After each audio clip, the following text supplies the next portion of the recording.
Fala pessoal, olha só, vamos para mais uma dica importantíssima. Esta dica aqui é super especial aqui no canal. Queridos, vamos falar um pouquinho sobre os tipos de discurso.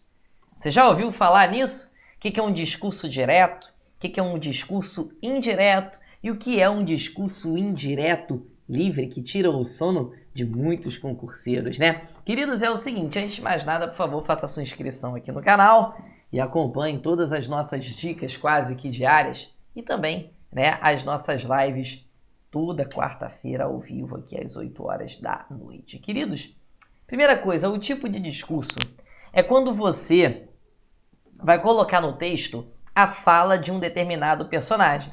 Normalmente em textos literários ou textos do gênero, né, da tipologia narrativa, em que você tem ali alguns personagens, tudo bem? Então, quando você reproduz a fala de um personagem, quando há a fala de um personagem dentro de um texto, normalmente você tem um tipo de discurso. E esse discurso pode ser um discurso direto, pode ser o discurso indireto, ou pode ser o discurso, que é um pouquinho mais complexo, o indireto livre, tudo bem?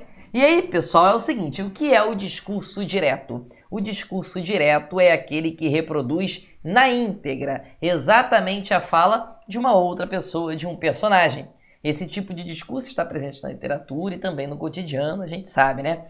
Ele reproduz na íntegra a fala. Normalmente você vai usar o discurso direto, sempre acompanhado ali de 2 pontos, travessão, em algumas situações, aspas, que é a forma como você reproduz a fala de outra pessoa com a voz desta pessoa, tudo bem? Esses dias, minha mãe disse, olha 2 pontos aqui, olha como é exatamente na íntegra a reprodução da fala da minha mãe. Parece que você está até ouvindo a voz dela, não é? Isso é o discurso direto. E Jesus disse, 2 pontos, eu sou o caminho, a verdade e a vida, e ninguém vai ao Pai senão por mim. Ou seja, eu reproduzi a fala exata de Jesus Cristo, né? Na passagem da Bíblia ali.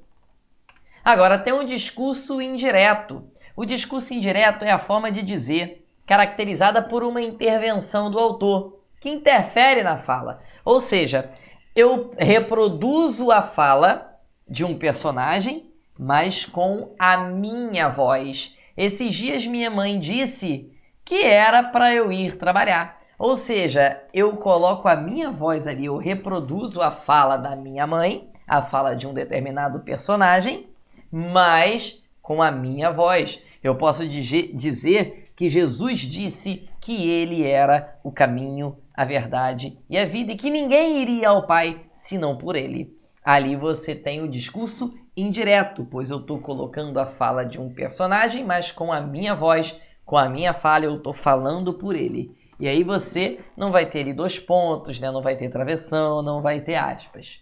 Tudo bem? Então é o seguinte, o que deixa muita gente na dúvida, e uma dúvida tremenda, é quando há o discurso indireto livre. Professor, o que é o discurso indireto livre? O discurso indireto livre se trata de uma mescla entre os discursos direto e indireto. Nele, o narrador assume o lugar de outro, expressando sentimentos e pensamentos em sua narrativa. Agora, presta muita atenção o que vai acontecer aqui. Quando acontece o discurso indireto livre, vai haver um trecho em que não será possível afirmar quem disse aquilo. Ou seja, vai haver uma fala, um trecho dentro do texto que você não vai conseguir dizer se quem falou aquilo foi o personagem ou se foi o próprio autor do texto, que normalmente é o narrador, não é? Então você tem ali um trecho em que você não consegue dizer, cara, quem disse aqui? Foi o personagem ou foi o narrador? Por exemplo, Flávia estava cansada e logo se deitou. Ela precisava ir trabalhar em poucas horas.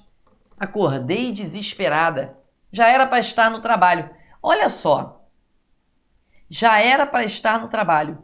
Quem é que está dizendo isso aqui? É o narrador ou é a Flávia, que é a personagem citada ali? Aquilo ali é o discurso indireto livre. Vamos ver uma questão. Leia. Durante a conversa sobre o livro a ser editado, Walter advertiu que os custos talvez o inviabilizassem. Edvald ponderou que os benefícios é que deveriam ser destacados. Douglas, o mais sensato do grupo, preferiu não opinar. Por que ficar discutindo coisas particulares? Já Eduardo achou que a ideia era digna de ser levada adiante. E ele quer exatamente onde há um discurso indireto livre. Onde você vai perceber uma frase ali que você não vai conseguir me dizer se aquela frase foi feita pelo autor ou pelo personagem. Walter advertiu que os custos talvez o inviabilizasse. Para Walter, nós temos um discurso indireto. Edvald ponderou que os benefícios é que deveriam ser destacados. Também, para Edvald, também nós temos um discurso indireto.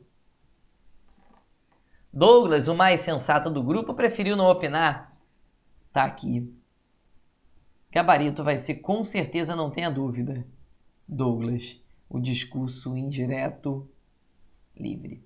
Léo, por que ali nós temos um discurso indireto livre? Porque quem faz aquela pergunta?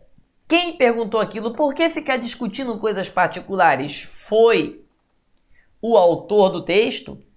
Quem está narrando essa história? Ou foi o Douglas que perguntou aquilo? Discurso indireto livre. Já o Eduardo achou que a ideia era digna de ser levada adiante. Mais uma vez, para Eduardo, nós temos o discurso indireto. Discurso direto nós não tivemos em nenhuma situação ali. E aí? Aprendeu? Tamo junto. Forte abraço. E se isso tiver no seu edital, dá mole não. Tchau, tchau.